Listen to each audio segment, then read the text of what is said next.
Good morning student, good morning everybody. तो आज physics की जो सेकंड मेथड है, फिजिक्स का ये जो लेक्चर है सरफेस टेंशन का लेक्चर नंबर 11 है। As per net surface tension का लेक्चर नंबर 11। तो फर्स्ट कैपिलरिटी में हमने प्रीवियस लेक्चर में कैपिलरिटी में हमने उसकी जो मेथड हमने डिस्कस की। वो मेथड कौन सी थी? तो प्रेशर डिफरेंस की जो मेथड थी वो हमने डिस्कस की और उससे हाइट फाइंड आउट की। उससे हम कैपिलरिटी का जो टेंशन वगैरह है वो भी हम फाइंड आउट कर सकते हैं, जो कंडीशन से फाइंड आउट कर सकते हैं। लेकिन उसके आगे की जो सेकंड मेथड मैंने आपको बताई थी, तो सेकंड मेथड से भी हम फाइंड आउट करेंगे कि एक्चुअली जो फोर्सेस है, टेंशन क्या होता है, उसकी हाइट क्या होती है, कंडीशंस यूजिंग फोर्सेस में हम स्टडी करेंगे यहाँ पर। तो सेकंड जो है यहाँ पर हम सेकंड मेथड उसकी फाइंड आउट करेंगे। तो यहाँ पर सेकंड मेथड उसकी, उसको बी बोलता हूँ मैं, या मेथड सेकंड भी बोल सकते हैं आप, जिसे हम मेथड सेकंड करेंगे। क्या है? कैपिलरिटी फाइंड आउट करने की जो सेकंड मेथड है वो हम यूज करेंगे। तो मेथड कौन सी है? Using forces. इससे हम उसकी हाइट, उसका जो सरफेस टेंशन है वो भी हम फाइंड आउट कर सकते हैं। तो यहाँ पर स्टेप बाय स्टेप हम स्टडी करेंगे, डिस्कस करेंगे। यहाँ पर एक डायग्राम मेरे साथ आप भी ड्रॉ कर सकते हैं। तो यहाँ पर जो कैपिलरिटी एक्शन है, वो कैपिलरिटी एक्शन में यहाँ पर एक जार वगैरह या कोई जो वाटर का पॉट है वो वाटर का पॉट आप ले सकते हैं, ठीक है। तो यहाँ पर ऐसा टोटल, इसमें टोटल पानी होगा, वाटर होगा। तो यहाँ पर हमने कैपिलरी ले ली, यहाँ पर उसमें कैपिलरी है, और जो कैपिलरी है, कैपिलरी में आपको वाटर राइज हो रहा है, यहाँ से टोटल वाटर इसके अंदर राइज हो जाएगा। ये टोटल वाटर है, वाटर राइज हो रहा है। तो वाटर राइज यहाँ से यहाँ तक ऐसा राइज हो गया, तो ये ऐसा मिनिस्कस बन गया। यहाँ पर कॉन्केव मिनिस्कस जिसे हम बोलते हैं, कॉन्केव मिनिस्कस बन गया, ठीक है। कॉन्केव मिनिस्कस बनता है, तो कॉन्केव मिनिस्कस को हम थोड़ा सा यहाँ पर इस पे एक्ट होने वाले जो फोर्सेस वगैरह है उसके लिए जो मिनिस्कस ये बनता है, ऐसा बन जाएगा थोड़ा, ठीक है। इसके जो अंदर है ये ऐसा मिनिस्कस बन जाएगा कैपिलरी ट्यूब में, ठीक है। तो इस पे लगने वाले जो अपवर्ड फोर्सेस है, वर्टिकली अपवर्ड फोर्स इस डायरेक्शन में लगेंगे। तो वर्टिकली अपवर्ड फोर्सेस वो होंगे टी कॉस थीटा, इस यहाँ पर भी टी कॉस थीटा, दोनों साइड में भी क्या लगेंगे?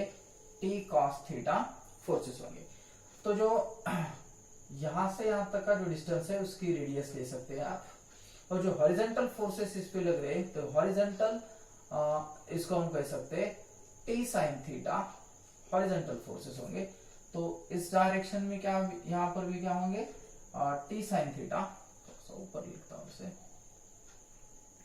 तो यहाँ पर भी लगने वाले जो फोर्सेस है ये भी क्या होंगे?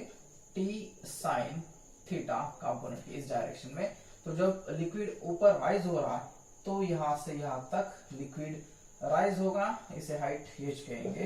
यहाँ पर टोटल आपका जो वाटर है, वाटर यहाँ पर आपका टोटल वाटर होगा, इसे हम वाटर कहेंगे, ठीक है। तो हाइट यहाँ पर राइज हो गया।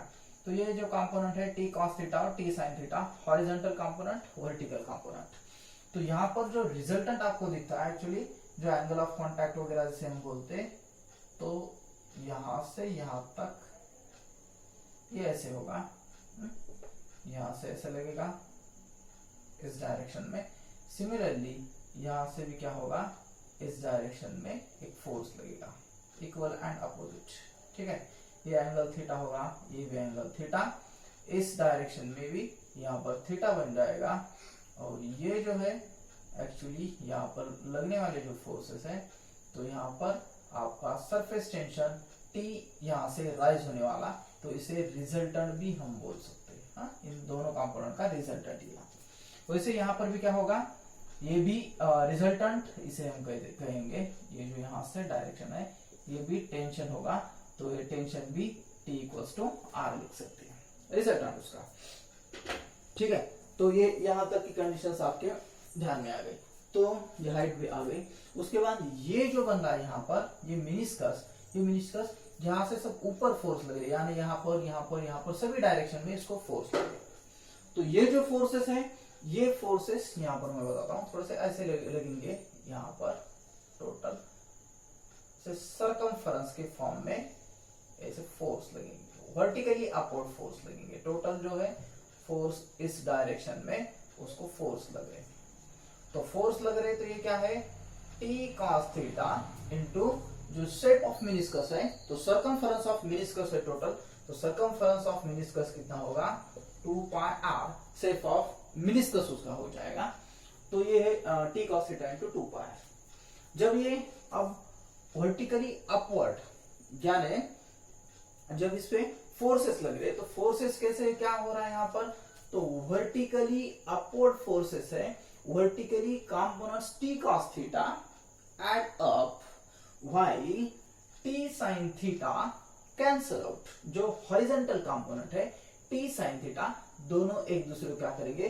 कैंसल करेंगे, और जो t cos थीटा है ऊपर वाला, जो यहाँ पर वो क्या कर रहा है, लिक्विड राइज हो रहा है, तो उसको बैलेंस कर रहा है इक्विलिब्रियम के लिए। जो मास ऑफ ग्रेविटी आपकी डाउनवर्ड डायरेक्शन में, अपवर्ड में जो फोर्स लग रहा है t cos थीटा ऊपर की ओर, उसको बैलेंस रख रहा है। वहां पर shape of meniscus concave meniscus जो बन रहा है, ये t cos थीटा इंटू 2 पाई यहाँ पर हम बता रहे हैं।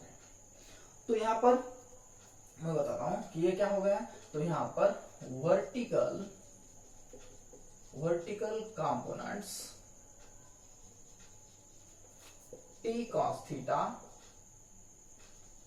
Add up, t cos theta add हो रहा है, while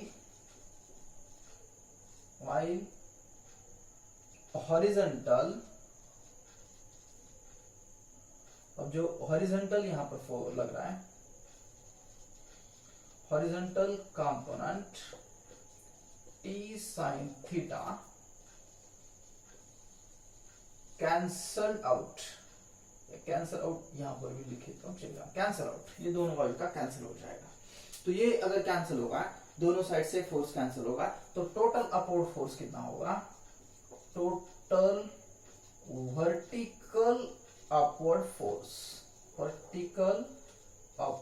force equals to t cos theta into 2 pi R. कितना लग रहा है, vertically upward force t cos theta into 2 pi R. ये हुआ है, इसे बोलेंगे हम इक्वेशन नंबर फर्स्ट।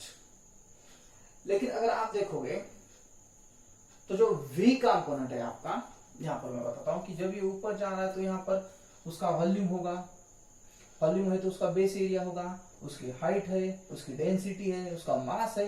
ये टोटल कंडीशन भी आपको डाउनवर्ड डायरेक्शन में दिखेगी। यहां से यहां तक आएगा तो उसका वेट होगा, अगर वेट है तो टोटल डाउनवर्ड होगा। तो यहां पर हम इसको लिख सकते हैं, let v be the volume है। टोटल क्या है यहाँ पर, तो जो v दिख रहा है आपको, v be the value of liquid column, v be the volume of liquid column, जो लिक्विड कॉलम का वॉल्यूम है वो टोटल वॉल्यूम होगा एट हाइट h तक जो हाइट है आपकी, एट हाइट h तक वो होगा। तो एट हाइट h तक अगर होगा तो वॉल्यूम क्या होगा आपका, volume v equals to base area into, ये टोटल बेस एरिया भी आपको ध्यान में रखना पड़ेगा, बेस एरिया इनटू हाइट होगा, यानी बेस एरिया कितना है आपका, पाई आर स्क्वायर होता है, और हाइट h हो जाएगी, ये होगा पाई आर स्क्वायर इनटू h। उसके बाद हम देखेंगे कि तो यहाँ पर क्या है आपके पास, तो यहाँ पर आपके पास, यहाँ पर लिखता हूं मैं, क्या है, ठीक है, मास है, इसका जो टोटल बॉडी है उसका मास है, mass of the liquid column of capillary, mass of liquid column of the capillary, ये ध्यान में आ जाएगा आपका, mass of liquid column of capillary. उसके बाद जो डेंसिटी है, डेंसिटी ऑफ लिक्विड कॉलम, जो भी राइज हो रहा है उसकी डेंसिटी, और उसे हम बता सकते हैं। उसके बाद g क्या होगा आपका, एक्सेलरेशन ड्यू टू ग्रेविटी होगा, उस पर लगने वाली जो एक्सेलरेशन ड्यू टू ग्रेविटी है डाउनवर्ड डायरेक्शन में, वो होगी आपकी उसके बाद जो एंगल बन रहा है सरफेस टेंशन टी है यहाँ पर लगने वाला जो सरफेस टेंशन टी और एंगल ऑफ कॉन्टैक्ट थीटा, ये क्वांटिटी है यहाँ पर। तो टोटल डाउनवर्ड फोर्स क्या है आपका, total downward force, total downward force equals to, total downward force कितना है आपका, तो मास इनटू ग्रेविटी का total downward force. Total downward force ये हो गया आपका। तो यहाँ पर हम देखते हैं कि मास कितना होता है। अगर आप देखोगे तो मास हम लिख सकते हैं इस कंडीशन को रो इंटू वी जी, ये बन जाएगा रो इंटू वी। तो रो वी कितना है आपके पास, तो वी है पाई आर स्क्वेयर इंटू एच, ये हो गया आपका। तो रो pi R square H into जी, ये होगा, इसे कहेंगे आप equation number second. Vertically upward force जितना लग रहा है उतना डाउनवर्ड फोर्स है, वर्टिकली अपवर्ड जितना है उतना ही डाउनवर्ड फोर्स है। तो liquid column remain in equilibrium, liquid column, अगर लिक्विड कॉलम है यहाँ पर तो remain in equilibrium. Liquid column यहां से लिखता हूं मैं थोड़ा सा, liquid column remain equilibrium, equilibrium हो जाएगा total, remain equilibrium so that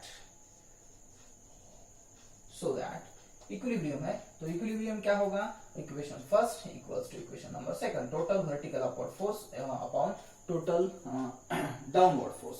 जो टोटल डाउनवर्ड फोर्स है वो इक्वेशन इक्वल हो जाएंगे। तो इक्वेशन फर्स्ट क्या है आपका, equation first T cos theta into 2 pi R equals to, second equation क्या है आपका, तो सेकंड इक्वेशन है आपका rho pi R square h into G. अब कैंसिल कौन कौन सी टर्म हो सकती है, तो ये r कैंसिल हो सकता है, ये r स्क्वेयर कैंसिल हो सकता है, यहाँ पर पाई गेट कैंसिल हो रहा है, ये पाई गेट कैंसिल हो रहा है, ठीक है। उसके बाद कुछ कैंसिल होता है क्या, नहीं कुछ कैंसिल नहीं होता। तो यहाँ पर बचेगा 2 इंटू टी कॉस थीटा, यहाँ पर होगा रो आर एच जी, ये टर्म आपके पास बच जाएगी। तो इक्वेशन क्या बन जाएगा, तो यहाँ पर ये जो इक्वेशन है देखो टी कॉस, ऐसे लिखता हूँ थोड़ा सा, ठीक है, T 2 cos theta equals to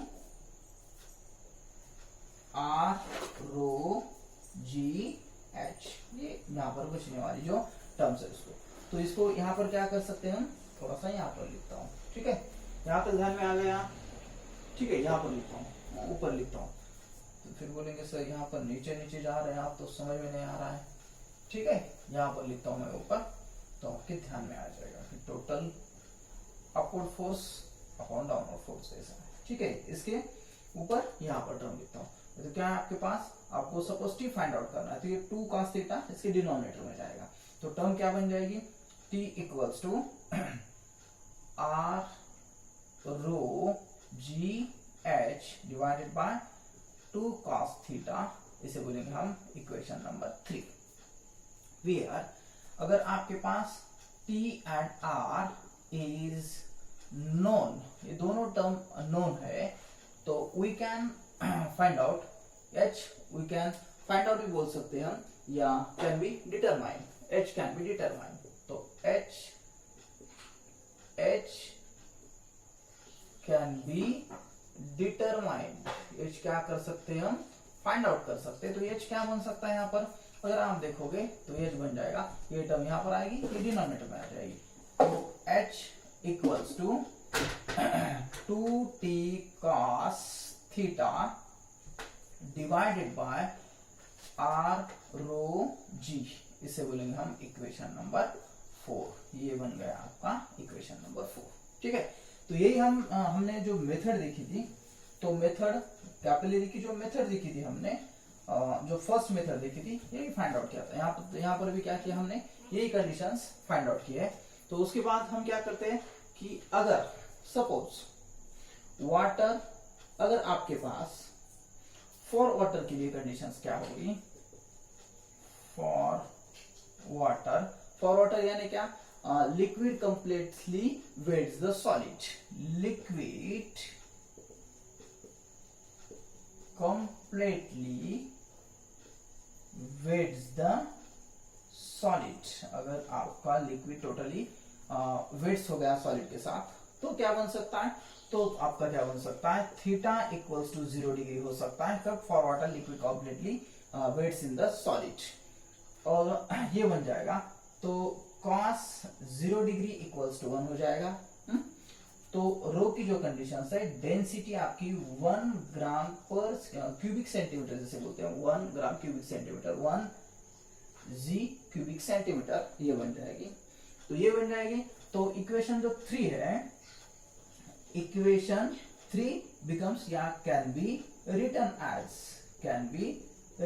as, तो इक्वेशन अगर आप 3 देखोगे तो यहाँ पर जो आप वैल्यू पुट कर रहे हैं t इक्वल्स टू, तो ये आपका क्या है यहाँ पर r, और तो क्या हो गया 1 हो गया आपका जो g है r g h divided by 2, ये ऐसी वैल्यू हो जाएगी। ये भी फॉर्मूला ध्यान में रखिए आपके, ये फॉर्मूला इक्वेशन नंबर 5 बोल सकते हैं। कब, जब ये कंडीशंस होगी ये फॉर्मूला आपका बन जाएगा। ठीक है, तो ये जो है 1 बाय 1 ये सब आपके टोटल कंडीशंस आपके ध्यान में आ जाएगी।